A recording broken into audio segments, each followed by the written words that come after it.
Whatever you do, don't go to sleep. 1, 2, Freddy's coming for you. Hey, everybody. 3, 4, better lock the door. 5, 6, grab your crucifix. 7, 8, gonna stay up late. There you go. That's it. That's the whole thing. I'm proud of you. Wow. Welcome, one and all, to the Doop Movie Podcast. My name is Brian. My name is Keith. And we're here to talk about the 1984 horror classic, A Nightmare on Elm Street. Yes. Surprisingly, Brian told me he had never seen this film before. Nope. You know, obviously, having to find out that he's not really one for horror in general, I kind of expected, him not knowing this, but, That's why we're dedicating October to Halloween-style horror movies. Yeah. Not Halloween. I know Halloween is itself a franchise, but, we're dedicating October to horror movies. Horror in general. In honor of the holiday, Halloween. Of course, which lasts all month. So, yeah, of course. Gotta hold the line against the Christmas creep. But yeah, Nightmare on Elm Street, it's a classic for sure. Writer-director Wes Craven, he had also done the Scream series, and he has had a couple of films before this that were pretty popular. The Last House on the Left and The Hills Have Eyes. Right. Yeah, he's a master of horror for sure. The Hills Have Eyes actually had a poster show up in a different movie, and then because of that, there was a shout out in this movie to that other director that we'll get into when we get there. Yeah, I'm sure we will. Yeah. The cinematographer is Jacques Hacken. Okay. Like the French version of Jacques. Okay. Jacques Hacken. He has done some work on a Shocker and a Scanner Cop. Okay. Second one is like David Cronenberg's sort of material. Okay. First one is another Wes Craven film, but he is also the second unit director of a lot of films nowadays. Behind the camera, Black Panther. He was part of the Korea unit for that. The Expendables, Team MT, Out of the Shadows. Okay. Fast 5, Fast 7, Fast 8, not 6 for some reason. Or, I guess, 1, 2, 3, or 4. Well, obviously, but, X-Men First Class, Captain Phillips, Captain America Winter Soldier, Captain America Civil War. Okay. Kong Skull Island. So he's got a lot of work, and it's like a second unit cinematographer for a lot of like the mainstays of current culture. Yeah, he's a good journeyman cinematographer. He knows what he's doing. He knows how to set up a scene. And the music is done by Charles Bernstein. He's a Daytime Emmy Award winner for like the CBS school book special. He was a nominee for like Seawolf. Okay. And he got a Saturn nominee for The Entity. But the most notable thing about Charles is that he is part of like the music branch of the Academy. Okay. So whenever like there's a music award that's going to be given out, he's one of the members of the Academy that's going to vote for, hey, this one sounds great. This one also sounds great, Yeah. Okay, cool. Had a budget of $1.1 million, and its box office received $57 million. I think it might have done kind of well. Yeah. Maybe, Especially for mid-'80s, like, that's... Yeah, it's a little successful. Little film nobody's ever heard of. I mean, I wish it had spawned some sequels, but I guess, Well, I mean, it did. I'm kidding. And Nightmare on Elm Street is one of the longest-running horror franchises in existence. Yes. And it's very successful. New Line Cinema kind of, like, regained its ground from this. It's even, symbolically called The House That Freddy Built. Yeah. Like, it's... Because this is the epitome of the horror movie slasher villain. This is one of the big three names of slasher villains. This is Freddy Krueger. Yeah. Right. The other two being Jason Voorhees and Michael Myers. And this is from a guy who doesn't know much about horror movies at all. Yeah. Somebody who I just saw it recently for the very first time. Yeah, this was the first time I've ever seen Nightmare on Elm Street. But even I knew the big three names in horror were Freddy, Jason, and Michael. Yeah.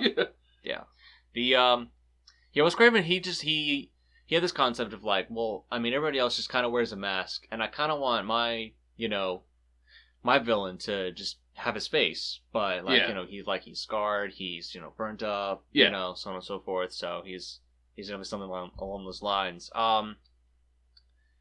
I'm going to go into a little bit of the background details, but some of it is going to come up whenever we speak about the plot in general. But, Freddy Krueger, kills you in your dreams. That's why, whatever you do, don't go to sleep. Yeah. That's a thing. If you fall asleep, he's going to find you in your dreams and he's going to kill you. This actually is based on the Hmong refugees whenever they came to California after escaping from Vietnam and Laos and such. Like some of these men die in their sleep.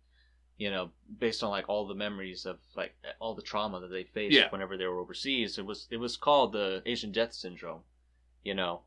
Which they actually referenced the monks and the people who researched this in the movie. Mm-hmm. After that happened, and then of course Dreamweaver was this popular song in like the early '80s, late '70s by Gary Wright, but like it kind of had like this synthetic, sort of scab to it, and then I was like, okay, I can definitely work a score off of this. I can definitely make this a film now. Yeah, and Wes Craven is known as a guy who can really build suspense really well in the way he puts together the music and the visuals and stuff. Yeah, and that's really, even though this is, I would assume, one of his earlier films, it's really on display here. Yeah. Something I did notice that kind of surprised me was I had heard that Freddy Krueger, as a slasher villain, was known for his kind of quips and jokes, and there were not really any in this movie. Not all in the first one. The third one and on is really where that kind of comes into play. If you're a fan of Rick and Morty, there's this character, Scary Terry, where they kind of like poke fun at this guy, and it's like it's bitch. Yeah, it always says bitch, like bitch. Yeah, it's prime time, bitch. Like it always ends with bitch, but he does say that a lot, in the later movies.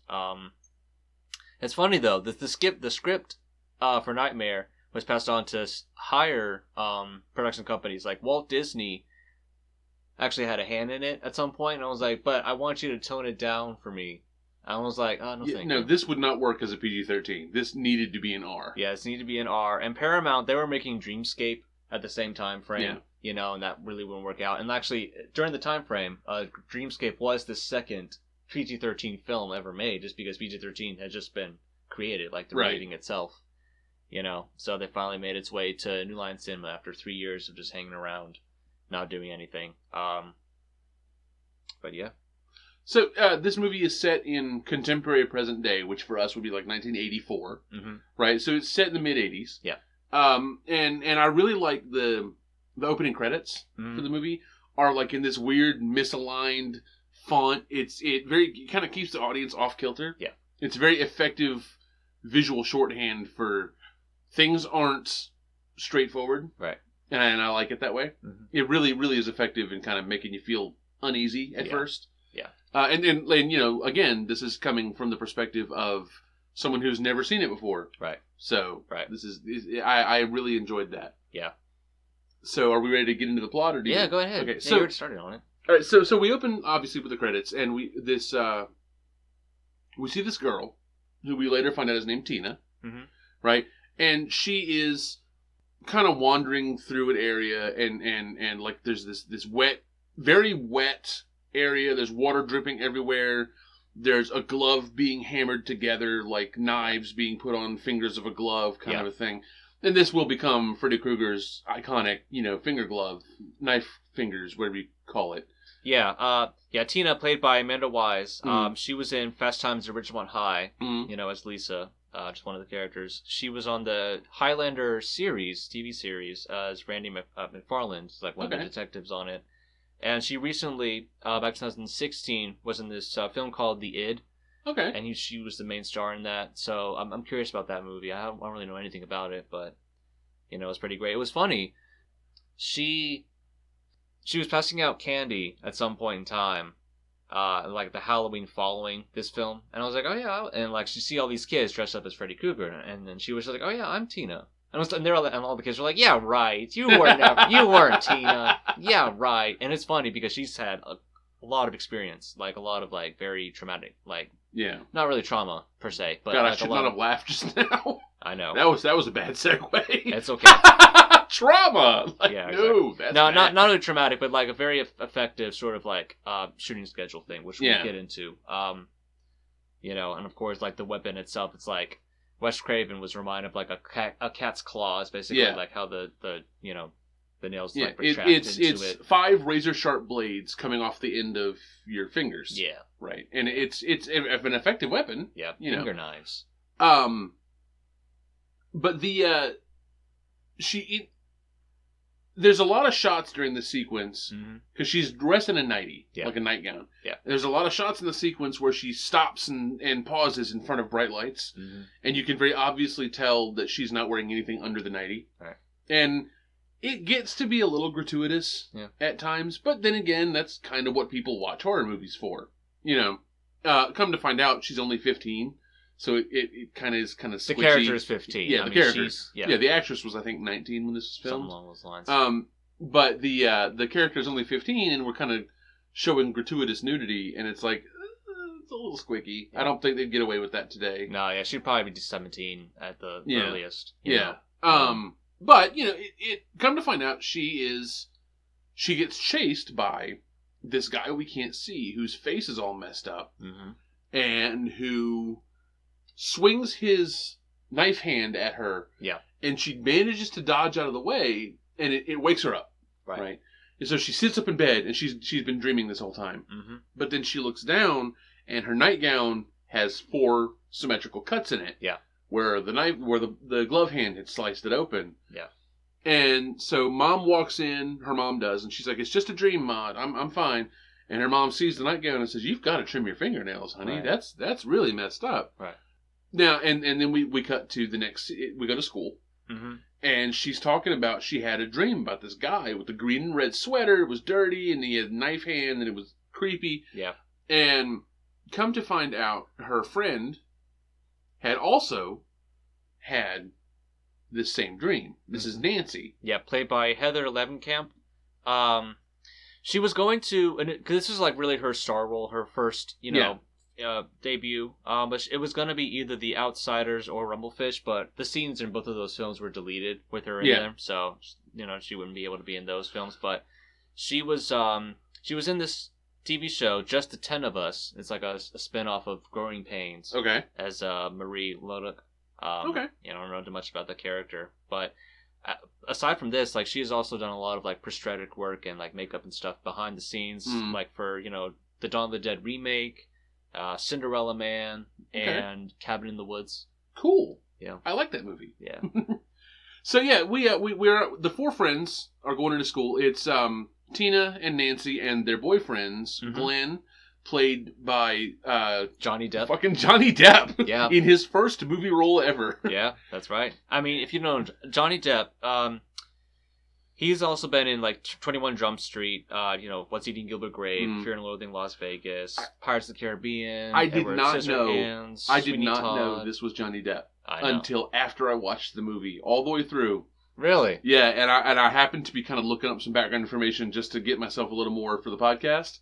And it's like, oh, this was Johnny Depp's first film. Really? Who was Johnny Depp? Yeah. And I looked up, and I'm like, okay, well, he had to be one of the background characters. No, it's fucking Glenn! Yeah. It's like, that was Johnny Depp. Yeah. I did not recognize him at all. Right. I was about to say, because, like, even in the beginning intro, like, in that scene where, Tina's being chased and stuff, like, it says, introducing Johnny Depp.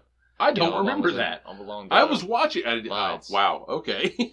But it's just zoom right over my head. That's how it happens. But yeah, that was Glenn, and then Rod is the other boyfriend. Glenn is Nancy's boyfriend, and Rod is Tina's boyfriend. Yeah, well, Tina's on again, off again boyfriend. He's really kind of a douchebag. Really, yeah, exactly. Played by Nick Cordy. His birth name is Jesus Garcia, which he kind of goes by that nowadays. Okay. So instead of this Nick Cordy character name, but he is going to be in this film, Miracle Underground. No details on that, but apparently it's supposed to have something to do with like the Chilean miners. Oh, okay, so cool. On and so forth. So it's going to tell that story. He was recently in Atlas Shrugged as Francisco. Okay. He was also in We Are Soldiers and Collateral Damage. Okay. So he's got a fair career with him. I mean, he's an unlikable character, but he's not acted poorly. He's a good actor. Yeah. So the school kids are discussing how Nancy and Tina had this same dream, and we'll come to find out later so did Glenn, but he didn't talk about it. Right. About this same guy, right? And so Tina's mom is going out of town for a couple of days, and Tina calls Nancy and says, "Can you come sleep with me? I don't want to sleep alone." Right. So Tina shows up with Glenn, and so the three of them are just sort of hanging out, and this is this great, I put this in my notes, the stereo is awesome. Yeah. Because it is the most quintessential 80s silver boombox. It's just blasting out tunes, and it's great, and I just love that aesthetic, the big silver with the big knobs and stuff. Yeah.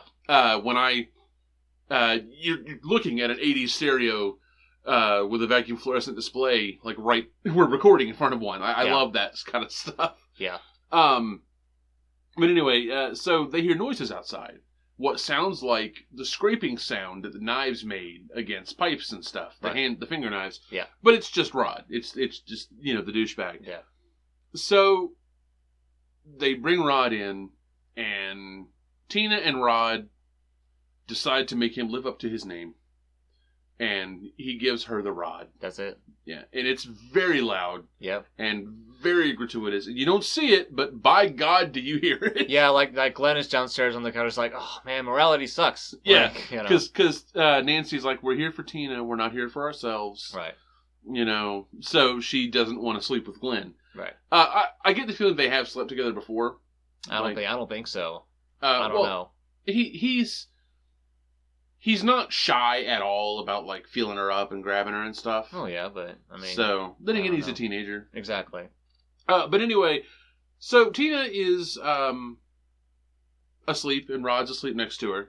And then we cut to Nancy listening to them make love. Yeah. And she, like, has fallen asleep. They're not making love, they're fucking. Yeah, well, yeah. The crucifix falls off the wall. Right. And then it's like, suddenly the wall starts to elasticize. Yeah. And, like, you can see a face and, like, the knife hand kind of start to come out of the wall. Yeah. That's so great. It was spandex used for that wall effect, by the way. Of course, and somebody else was, like, leaning on it. But it was just so great to see. Well, that was Robert Englund leaning on it. Yeah. Well, it wasn't really him. It wasn't? It was somebody else in charge of the stunts. Oh, okay. I thought I read it. I thought it was exactly. him. Yeah. But I just love that effect. Yeah, I put in my notes. The wall effect is pretty cool. Yeah. There's a lot of cool effects in this. Honestly. So then we cut to Tina's perspective, and she wakes up, or she gets out of bed because someone is throwing rocks at the window. Yeah. Right. And turns out she is not awake because she sees the same dude with the green sweater. And she, like, runs outside to see who's there. Yeah. Right? And suddenly, there's Freddy. And we know now that it's Freddy, but they don't name him yet in the film. But, I mean, this is not, this movie's 40 years old almost. But, and this was, like, one of the first real visual effect shots of the film is his arms stretch out. Yeah. And cover, like, both sides of the street and start scraping on the walls. Yeah. So she can't escape. And he's got a really fucked up looking burned face, and he's got this maniacal laughter. And I can see why Robert Englund was made a star for this. Yeah. Like, definitely this is the role he was born to play. Yeah, this was a 3-hour makeup process just for Freddy, just for his face, so on and so forth. And, like, the elongating arms thing, like, there were two people with fishing poles on the other side controlling parts of the arm connected to, like, this puppet, pretty much, that's connected on Robert Englund's arms. Yeah. Pretty much. So it was a very neat effect, I really appreciate it. They're like all of the, this is before the days of CGI. Yeah, so, this is 1984 is when this movie came out. So all these effects are practical effects, and it's really cool looking. Yeah, it's great. And I don't mean cool looking for the time. I mean, it looks cool now. Yeah. It really holds up. Yeah. So Freddy catches Tina, and he slices her open. Yeah. With his in the gut with the knives, and she starts bleeding. Right. And this is when she starts screaming, and Rod wakes up. Yeah. And suddenly Tina is laying in bed screaming, still asleep, but bleeding everywhere. Yeah. And he tries to wake her up, but like her body whips around and smashes him in the head. Mm-hmm. And he falls against the wall, and he watches as some unseen force picks her up, slides her up the wall, continually gutting her. Yeah. And like spraying her blood all over the room, and just completely tears her to pieces. Right there. And he just, and by the time Glenn and Nancy arrive, the deed is done. Rod has gone out the window. Yeah, has escaped. Because he's alone in this room with his girl, and now she's dead. Yeah. There's two reasons to run. One, what the fuck was that? Yeah, that too. And two, oh shit, I'm gonna get blamed for this. Right. Yeah. You know, so he takes the hell off. Yeah, that room, that was a rotating room. There was like they stapled the camera to the back, and like the cameraman was like even like sanctioned onto this seat pretty much. Nice. You know, so like the whole room was rotating the whole time, so I don't know if anything was gonna fall over. Like they had to staple things in place. They had to glue stuff in place and whatever. Like yeah. Oh, cool. You know, so that was great. It was inspired by this film, The Rotating Wedding, The Royal Wedding. They did a dance scene, you know, in a rotating room basically, with the same sort of effect, but now it's being used for film, for horror. So it's great. It's the same. Actually, interestingly enough, it's the same type of rotating scene that they used, that Stanley Kubrick used in 2001, A Space Odyssey, for those bits. Yeah. So I really like that. That's really cool. You know. So, bye Tina. Tina is very dead at this point, and we know that Rod didn't do it. Right. But all the evidence points to him. So, and this is where you find out that Nancy's dad is a cop, and he's kind of an asshole. Yeah, played by John Saxon. He plays a cop in a lot of different things. Like he was Lieutenant Ken Fuller in Black Christmas, which you know that's a great horror film. Came out 10 years before this actually. And he was also in Enter the Dragon as Roper, as like you know, like a confidant of like Bruce Lee. He has been in a lot of films, and he plays this sort of character a lot, pretty much. Cool. You know? So now we go. We meet Nancy's mom, Marge. Yeah, played by Rooney Beckley. She's best well known for her turn as Barbara Jean in Nashville. Okay. You know, she does a lot of like soundtrack work and like making songs on her own. My mom loves Nashville, by the way. Yeah. That's Debbie. She was on the Beatles episode with us. Yeah. That's like her favorite TV show. Yeah. So she definitely knows who this is. Yeah. So yeah, the come to find out, Marge and the dad, Nancy's dad, are Lieutenant John. Are divorced. Okay, thank you. And he is mad at Marge for letting Nancy go to this like 4 kids only sleepover. Right. You know, he even says, "Why did you let her go to a fucking orgy?" And it's like, that's not what it was. Yeah. But he's kind of a douchebag. Yeah. So Nancy decides that she needs to go to school. Right. She didn't sleep at all the night before. Right. Because now it's the next day after the murders. And she's like, Mom, I can't sit there and just think about what happened. I have to go do something. Yeah. I'll come straight home after school. I've got to go. I gotta go. Right. So she's on her way to school, and she sees that there are these men in suits kind of on street corners watching her. And so she's a little creeped out. And as she's walking down the street, she gets yanked into the bushes by some dude out of nowhere. Yeah. And there's a little like a musical sting, which is kind of cool. Turns out it's Rod. Yeah. He's like, I'm not gonna hurt you. I'm not gonna hurt you. I didn't kill her. Right. I don't know what happened. There was somebody invisible who was cutting her up. Yeah. And this is when the cops show up and arrest Rod. And turns out they had been following Nancy on her dad's orders hoping Rod would come back for her. Yeah. Right. So the dad used his daughter as bait. Yeah. That's bait? How dare you? That's fucked up. You know. So she storms off and she goes to school and she's in literature class and they're talking about Shakespeare. Yeah. And specifically Hamlet. Yeah. You know, there's this great quote that leans into, like her like falling asleep. You know, oh God, I should be about in a nutshell to count myself a king of infinite space, were it not that I have bad dreams. Yeah. You know, like it's very it's very pointed towards the theme, Oh yeah. Of nightmares coming to life. Yeah.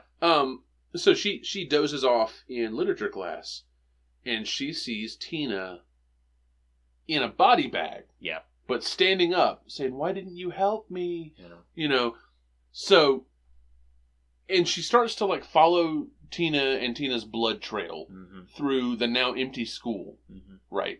And Wes Craven, I wrote in my notes here, really evokes the feeling of being in a dream super effectively. Yeah. With like the different, like the walking is slow and the corridor gets longer as you walk down it. It's really, really well done with how he evokes that feeling. And I'm very impressed with that. Yeah. So she goes down to the bottom of the school in her dream, in Dreamland, which turns out to be Freddy's workshop. Yeah. Like a boiler room. Yeah. I don't know if that's the same in real life. Like in the actual school, if that's the real boiler room of the school. Oh. Where Freddy I think the boiler room is filmed somewhere else, and that boiler room is actually discontinued or like not being used anymore, right? For environmental reasons, Well, yeah, but I mean, like, was the original when Freddy was doing his original work? Was that in that boiler room? It's the same boiler room. Okay, so that is part of the school. The same boiler room is used. Okay, throughout everything. Okay, so Freddy is like kind of stalking Nancy at this point and laughing at her every time she gets scared. Who are you? And he's like, watch this. And he cuts himself open. And there's like green pus and maggots where he cut himself open with the razor glove. And it's like so creepy. Yeah, like he's so taunting. Like he did the same thing whenever he was chasing Tina earlier throughout the movie. And like he cut off his fingers like, he cut off his own, like, watch this. And he cut off his own finger. Yeah, like. And just to get a reaction. Oh yeah, he's super, super creepy and gross. And Nancy is like, "No, this is a dream. This is a dream. I have to wake up. This is a dream." Right. And so she shoves her arm onto one of the hot pipes and burns herself. Yeah. And so she wakes up screaming in the classroom. And that's when you notice that there's a burn on her arm. Yeah. Right. Yeah. So something transferred over from the dream. Right. Which, I mean, we discovered earlier whenever, like, Freddy attacks Tina at the very beginning of the movie, and she has a shirt with that's been cut open. Holes, so. Yeah, so this is where we find out that Rod, she goes to visit Rod in prison. Yeah. And she talks about this guy, and turns out Rod dreamed about him too, right? Because he describes the guy from his dream. Yeah. So Nancy goes home, and she's taking a long hot bath, and she's thinking, okay, I'm just crazy. I'm going to relax. And she sort of falls asleep in the tub, and in one of the most iconic shots of the movie, Freddy's hand comes up from between her legs out of the water. Right. And it's this really cool moment where you think something really awful is going to happen, and all of a sudden you hear, knock, knock, knock. Yeah. Nancy, don't fall asleep in there, you'll drown. Yeah. Like, oh, okay, Mom. Yeah, the hand goes back in there. That was, like, the stunt person had to be very careful because, I mean, it was one of the sharper hands. Like, Robert Egan, like, actually cut himself using that same, prop. In real life. And so, like, the fact that, he's underwater and he's reaching up and was like, careful. Like, he's getting all of these directions while he's underwater. Yeah, because he's in a very cramped space with an actress who is in probably a bikini. Let's be honest. Yeah. Like a flesh-colored bikini. Right. Keep going about that scene. So anyway, so she's like, I'm not going to fall asleep, Mom. It's fine. And then she does fall asleep again. In the hot water. And this time Freddy grabs her and pulls her underwater. Yeah. Right? Pulls her down deeper than the tub would any right to be. Like, she's completely vertical and swimming straight up to get out of this tub. Yeah. And she's popping up out of the tub, and you can see she's at completely the wrong angle for this tub. Yeah. Right? I don't know how they pulled this off. But she is hanging on the tub and pulling herself up sideways. I'm doing hand gestures like the audience can see me. Yeah. Hanging on the side of the tub and pulling herself up over the ledge, screaming for help. And Freddy keeps pulling her back underwater. And I don't know how. Do you know how they did that with the tub? Yeah, they filmed that on like they use a pool pretty much, and they use like the tub as like the basis of the very much around of it. Yeah, like they cut the bottom of the tub, I would assume. Yeah, like a bottomless part of the tube, and then there's a pool with like this plastic black sheeting all the way around it, so that way it kind of looks like it's endless, like it's like you're being dragged down to the bottom of an ocean, basically. Yeah, you know, the endless deep and stuff. You know, that was a 12-hour film day. Yeah, so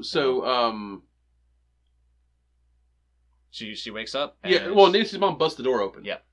And pulls her out of the tub. Right. And from the weird angle, mm-hmm. right, you can see Nancy's mom pulling her straight out of the tub, way more coming out of the tub than should be, in the tub. But I guess mom doesn't take notice of that. Well, I think she was already out of the tub, and like she had one towel on, and like she like grabbed another one, and wrapped it around the other end. Of it, yeah, and she had the terry cloth robe on and stuff. Yeah, but so then Nancy looks in the medicine cabinet and finds what's called no-dose, or stay-awake pills. Yeah. So she takes a couple of those, and she starts watching TV, because she does not want to go back to sleep. Right. And this is when, on TV, she's watching a horror movie, and that's when you see a very distinctive chin pop up on screen. She's watching Sam Raimi's Evil Dead. Yeah.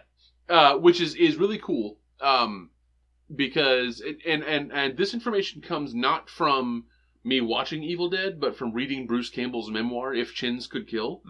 But the reason Evil Dead showed up in A Nightmare on Elm Street is because in Evil Dead, Sam Raimi had put very, very prominently a poster for The Hills Have Eyes. Yeah.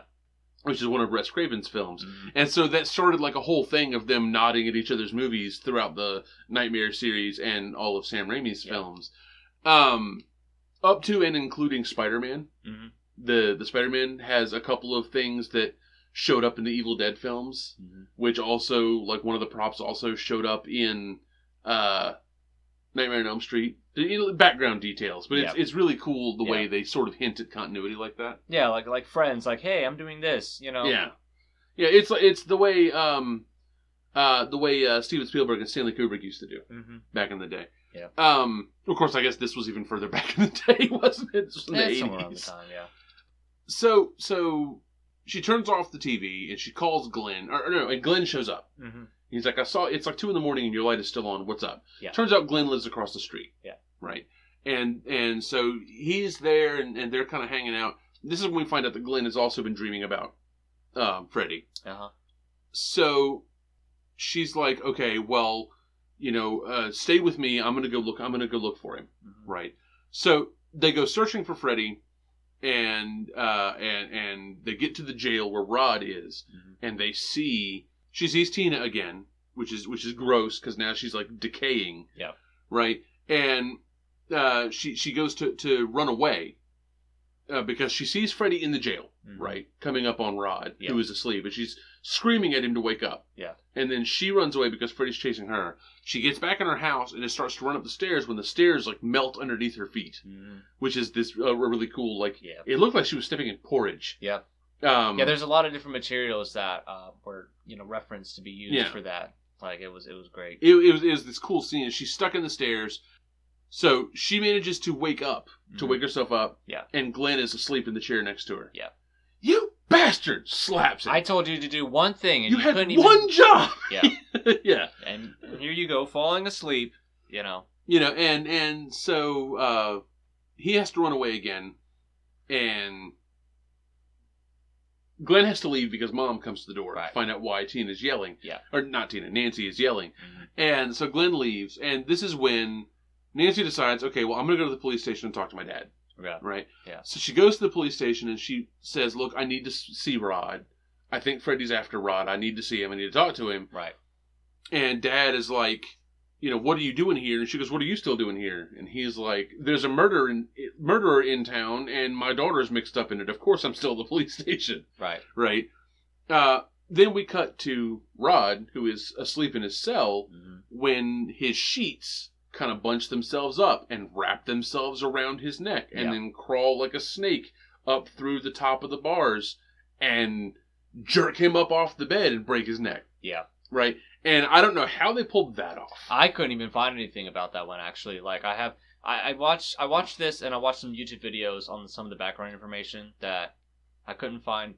My DVD for the movie wasn't working. Mm-hmm. The second disc with all the background features was working, so that's nice. Okay. But I had to watch the movie on HBO Max, and I don't know if some of the features that were on that first disc might have covered this whole hanging him trick that they tried to do. I'm assuming that they probably had. There's something else that they did with a different prop later on in the movie that I think they might have done with this too. Like they probably had. If I was tasked with recreating that scene today, I would put someone in a green chroma suit and have them just move the thing, and then digitally edit them out, and then edit in the sheet where their fingers were. Right. I mean that's not. But that's not. They couldn't do that in the 80s. That's not an option. Yeah. So it had to be done with strings and pulleys and stuff. But it looks really realistic. The sheet looks like a snake, but it's not like there's no head. It's just slithering. Yeah. And so Rod is dead because it breaks his neck. Yeah. Like his neck is completely sideways. Mm-hmm. And so now Rod is gone, right? And then it cuts to Rod's funeral, which I wrote in this. This is the only thing that really kind of took me out of the story until the very end. Right. Why does Rod get a funeral but Tina doesn't? Yeah. On screen. Yeah. Wouldn't we have seen Tina's funeral? Also, wasn't Tina's murder yesterday? Why are we already at Rod's funeral? Right. But I guess, whatever. Gotta move the story along. Yeah. So at the funeral, Nancy is telling them about the guy with the red and green sweater, right? And Dad and Mom share a look. Yeah. Right? They know something. Yeah. So now we cut to the Katja Institute for Sleep Disorders, right? Where Nancy is being tested. Right. And they don't understand why we dream. But if we don't dream, then people tend to go crazy. Yeah. Right? So she's like, can't you give me a pill that'll just let me sleep without dreaming? And he's like, we can't do that. You'll go nuts. So this is not to get into a lot of family details, but a very close member of my family was born with complex partial epilepsy. Okay. So I've seen multiple sleep studies, and this is a very realistic sleep study scene with the electrodes on the head and watching the camera through the two-way glass and stuff like that. The equipment looks right. It's a very realistic looking scene. Yeah. And so she finally falls asleep, and we don't see what she dreams at this point. Right. But she starts screaming. Yeah. And he's like, okay, well, this is a regular dream, and all the numbers are at 3. He's like, if it turns into a nightmare, those numbers will become a 6. Yeah. Which is the highest I've ever seen it go, and then it jumps to a 13. Right? I've never seen it do this, and she looks like she's having a seizure. And so they go in, they burst in the room, and they wake her up, and she sits up. And she's like, I saw him again, I was fighting him. And, no, honey, he's not real, he's not real. Well, then what's this? And she holds up Freddy's hat. Right. That she's in a nightgown. It's not like she brought it in with him. Yeah. With her, right? Yeah. She pulled his hat out of the dream world, off of his head. Yeah. Right? This ratty-ass old fedora hat. And Mom recognizes it and is like, oh shit, and then refuses to talk about it. Right?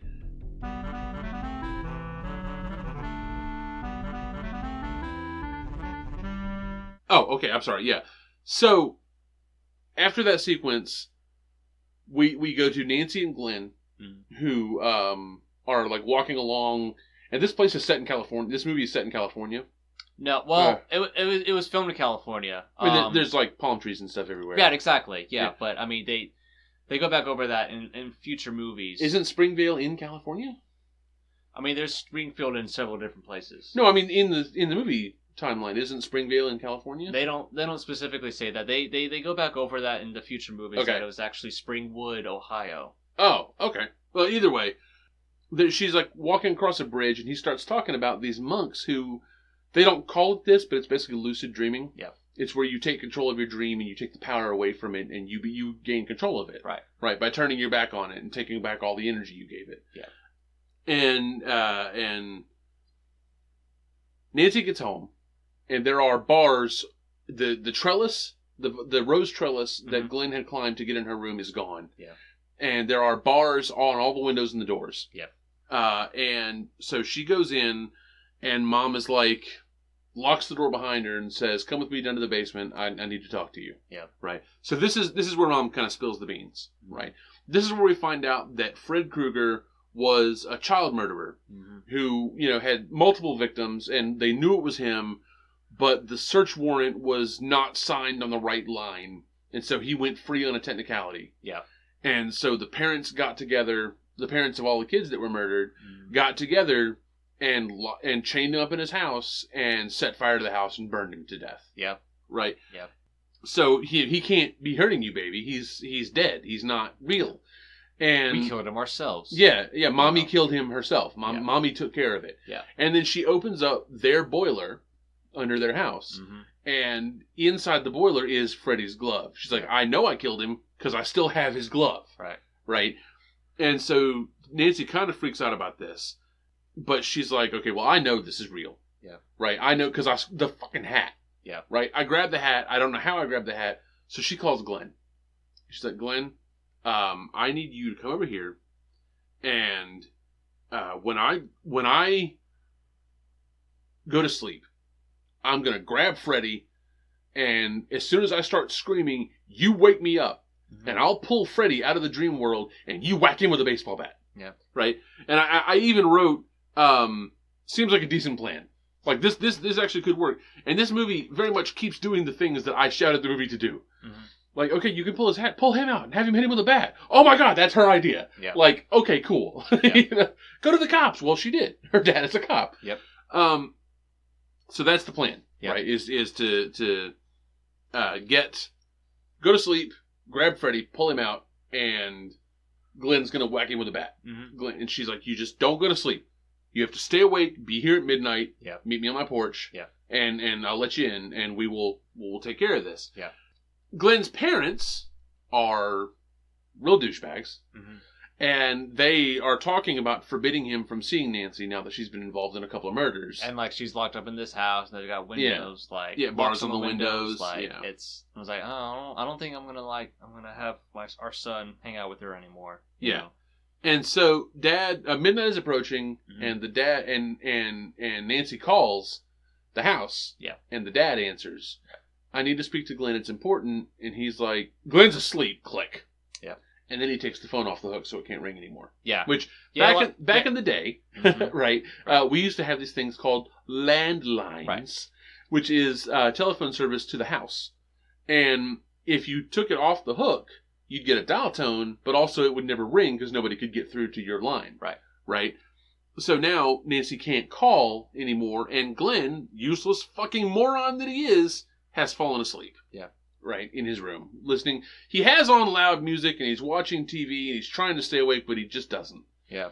And he falls asleep. That's midnight of all things. Like he's a whole teenager. You'd think that he would stay awake, but we have to let the movie happen, so. So, Nancy tries to call Glenn again, but it turns out that she has fallen asleep. And she didn't mean to. So she tries to call Glenn, and Freddy's like, I'm your boyfriend now. And then the phone becomes his mouth, and she like licks her face. Yeah. And it's really kind of cool. Yeah, it was a cable operated mechanical ton, pretty much. And Heather actually asked the team to keep it. That's probably Nancy's actress? Yeah, Heather. Yeah. Okay. Yeah. Heather asked the team if she could keep that prop, because she was just so interested in that fact. So that kind of like brought about her obsession with like prosthetics and stuff that she went into later on with that life. I like that. That's really cool. Yeah. So she wakes up just in time to see the lights are Glenn is asleep and there's screaming happening. So now we cut over to Glenn's house, and we don't see what he's dreaming, but we see him get pulled into the bed. Yeah. Like into like a hole through the bed, and his body gets folded up as he gets pulled in, and then something inside that hole that is way too deep for the bed it's like a blender. Yeah. He gets completely gooified and sprayed out on the ceiling. Yeah. In what would be a comical amount of blood. But it's not. It's really fucking cool. Yeah, like the score in the background really undermines. Really gives way to the brevity of the situation. Like really, helps it not become comedic. You know? Like that was done with a little blood geyser. That was actually food coloring because like actual fake blood in film is a little bit too thick to go through the geyser effectively. But it was still in the same rotating room that was used in Tina's death. And they just had to just redo the room, pretty much, redecorate it. But so, bye, Glenn. Yeah. You know, it was nice knowing you, but you are now liquid. Yeah. You know. Yeah. So the cops are at Glenn's house, and Dad is there, Nancy's dad. And so she calls her dad. Yeah. And she's like, Dad, I know who did it. I know it's Freddy Krueger. I know what you guys did. You know, this is my plan. And I even wrote, the plan could still work. Just ask Dad for help. And boom. Holy shit, the movie keeps doing exactly what I ask it to do because she calls up her dad and asks for help. Yeah. Right? Yeah. So she's like, just I'm gonna fall asleep, and at 12:30, I want you to break down the door and come in and rescue me because I'm gonna pull Freddy out of my dream. Right. Right? The way I did the hat. Yeah. And so he's like, just go to sleep, get some sleep, honey, you'll be fine. You know, he still thinks that she's crazy. Yeah. Right? Even though, what the hell? Right? He just saw that someone had been liquefied. Right.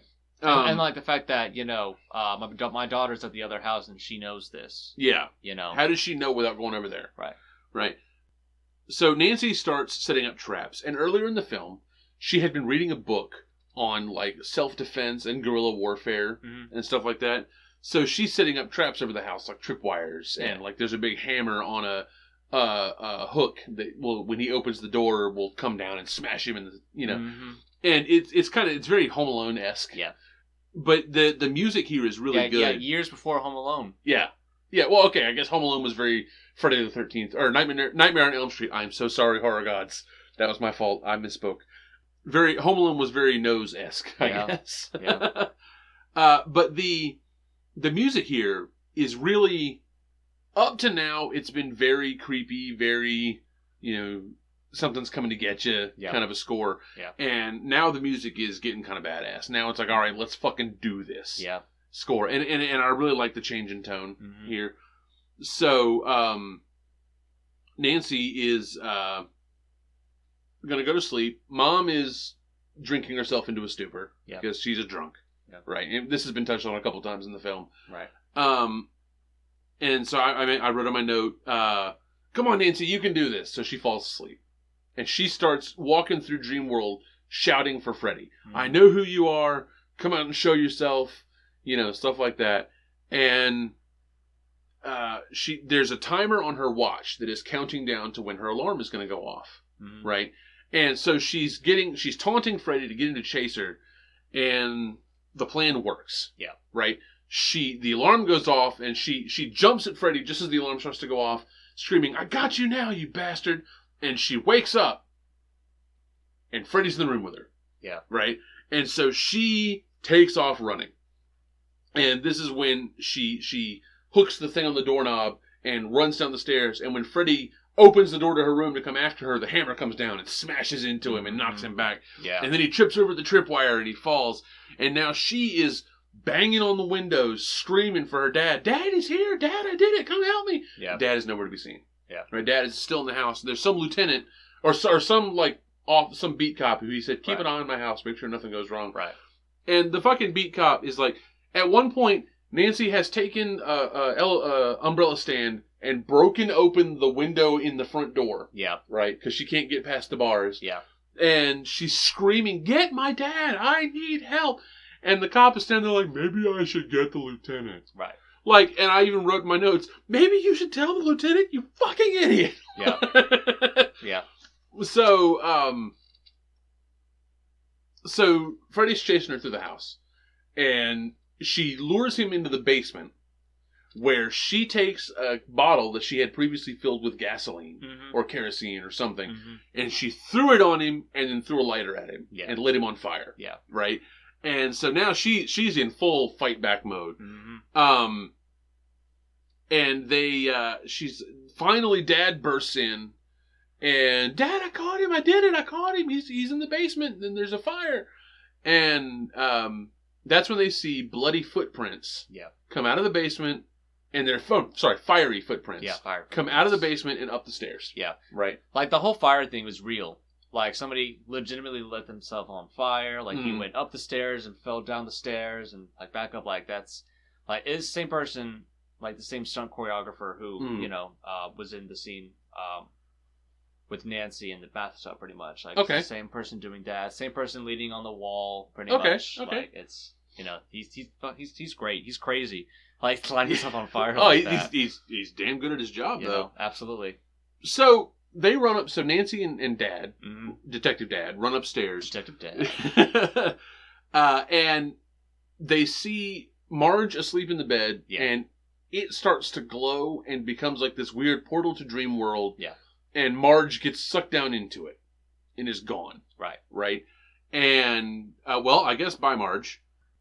And so now he leads Nancy out of the room. Mm-hmm. Right. And now we cut to, assumingly the next morning or a few days later or whatever. And Nancy steps outside on her porch. She sees her mom comes out on the porch. Yeah. And I'm like, okay. And her mom is like, you know what? I think I'm going to quit drinking. Yeah. And I just don't need it anymore. And then she sees Glenn and Rod and Tina pull up in Rod's car, which is a convertible, right? And so she gets in the car to go to school, and everyone's all smiles, and then the top of the convertible pops up by itself and locks them in, and the convertible top is the same green and red stripes that were Freddy's sweater. Yeah. Right?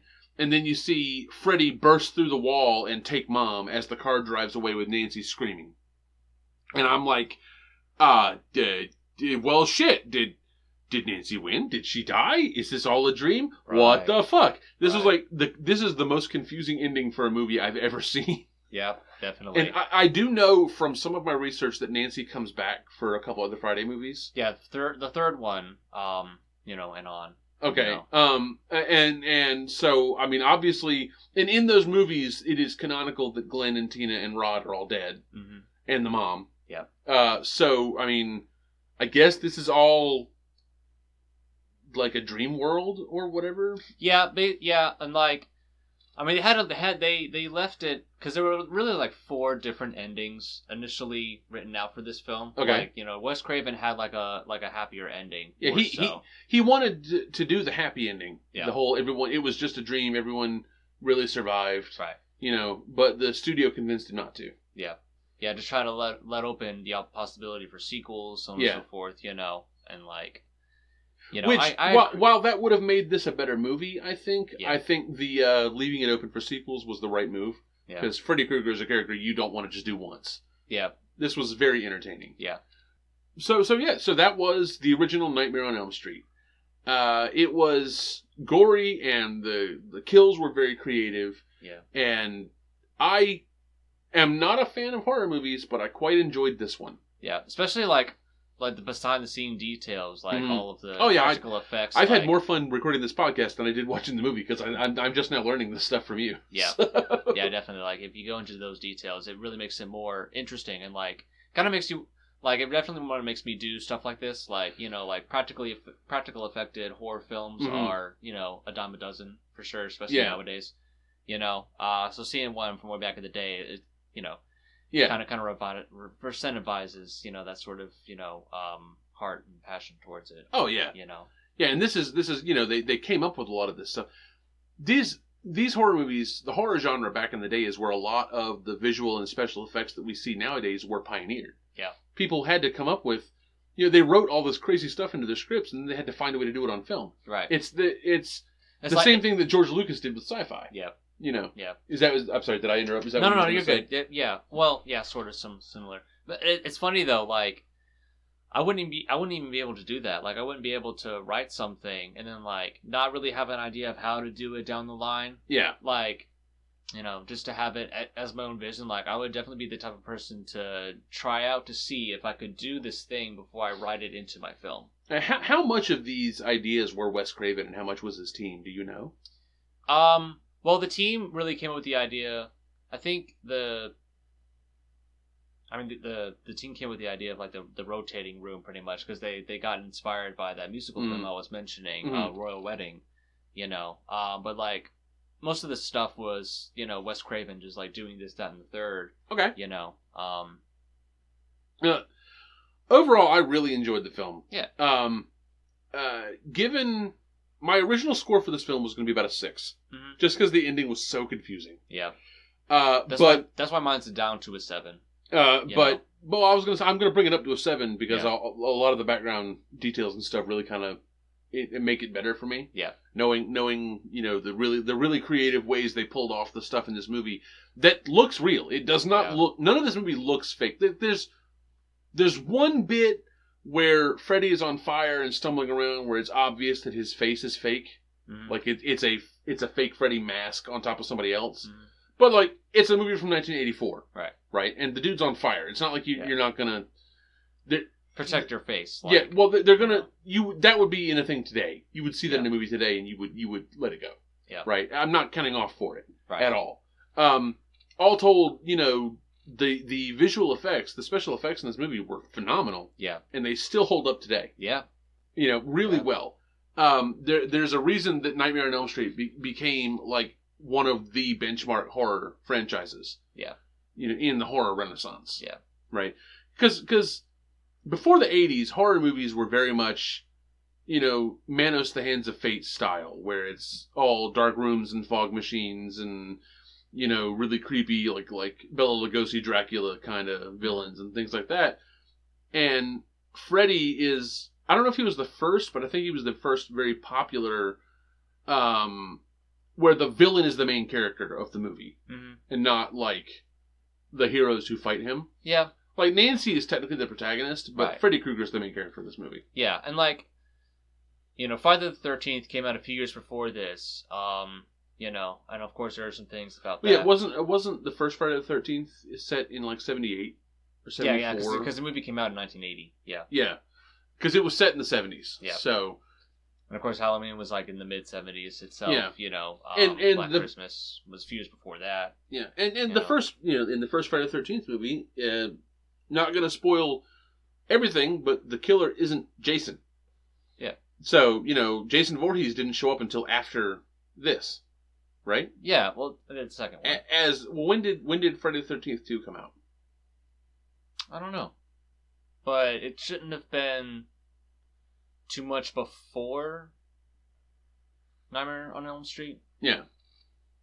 Probably maybe a couple of years afterward, but around the same-ish time. In any case, though, and it's really, that film's about other things, like the figure of Jason is still a thing, like somebody with a mask, and that's another reason why Wes Craven wanted to do somebody without a mask, but it's just his burned up face, and, like having all these quips and so instead of some quiet, creepy guy in a mask, we have this maniacal, laughing, manic energy in his eyes, really seems to be having fun with what he's doing. Yeah. Character, and it is eminently watchable. Yeah. And if I had to pick a villain, if I was making a horror movie, and I had to pick a villain, I would want a Freddy Krueger type. Yeah. Because I find it way more entertaining than the basic slasher that, nobody knows anything about kind of a thing. Mm-hmm.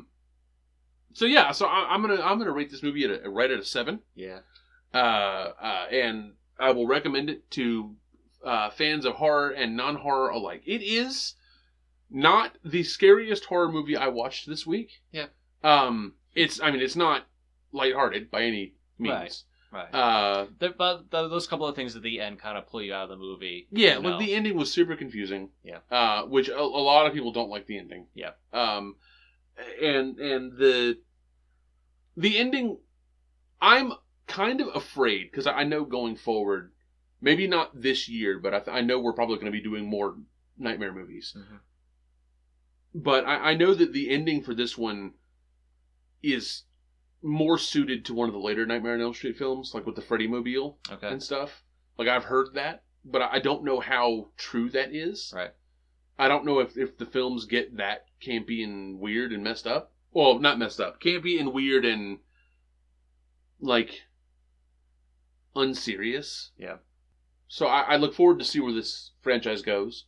Like, I realize that, it's Nightmare on Elm Street. The franchise goes forever. Yeah. And not all of them are great. Yeah. But I'm definitely looking forward to seeing the rest of them now. Yeah.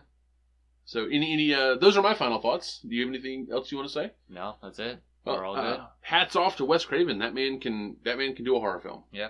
Rest in peace. Oh, did he pass on? Yeah. Oh, I'm sorry. Yeah. Well, rest in peace, Mr. Craven. You are missed. So anyway, guys, that is going to do it for the Doop movie podcast for Friday the 3rd. God, I did it again. Oh, God. Ryan, you are fired. You are fired from all horror films forever. Nightmare on Elm Street. This is Nightmare on Elm Street. The 1984 Wes Craven horror classic. Thank you, everybody. This has been the Doop movie podcast for A Nightmare on Elm Street from 1984. My name has been Brian. My name is Keith. And we will talk to you guys next time.